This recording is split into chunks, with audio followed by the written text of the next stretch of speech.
Ang pag-unlad na ito ay magiging isang malaking dagok sa Ginebra Gene Kings, sa kanilang nagpapatuloy na paghaharap sa TNT Tropang Liga, sa PBA Commissioner's Cup Finals. Malamang na maupo si Justin Brownlee sa Game 4 ng PBA Commissioner's Cup Finals, ngayong Biyernes. Nananatiling hindi sigurado ang status ni Justin Brownlee, matapos ma-dislocate ang kanang hinlalaki sa Game 3, ng PBA Finals, laban sa TNT. Natamo niya ang pinsala habang nag-dive para sa isang maluwag na bola, at kinailangan niyang umalis sa laro para sa medikal na pagsusuri.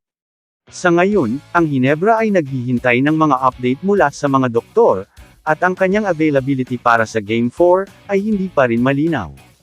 Ang koponan ay umaasa na si Brownlee, na kilala sa kanyang katatagan, ay maaaring maglaro pa kung ang pinsala ay hindi masyadong malala. Gayunpaman, ang Ginebra ay naghahanda para sa posibilidad na makipagkumpetensya nang wala siya, na magiging isang malaking hamon dahil sa kanyang kahalagahan sa kanilang sistema. Kung hindi available si Justin Brownlee, kakailanganin ng Barangay Ginebra na iakma ng malaki ang kanilang game plan. Narito ang ilang mga diskarte na maaari nilang isaalang-alang. Palakasin ang depensa. Ang diwa ng Never Say Die ng Ginebra ay umuunlad sa depensa. Maaari silang tumuon sa pagpapaigting sa kanilang mga defensive scheme, upang limitahan ang mga pagkakataon sa pag-score ng TNT.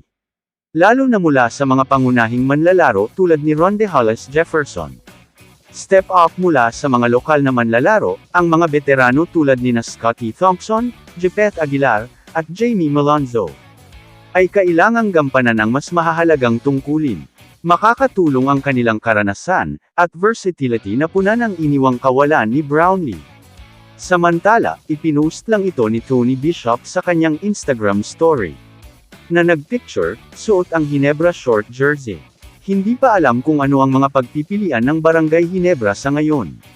Kung makakabalik ba si Justin Brownlee, o kung hindi, maaari ba silang gumawa ng substitution? But if they do need to make a change, I think Tony Bishop would be a good choice, since alam na niya ang sistema ng Ginebra. Mas mabuting mag-adjust na lang sila ng kaunting practice, kaysa madami na sila ng TNT sa Game 4.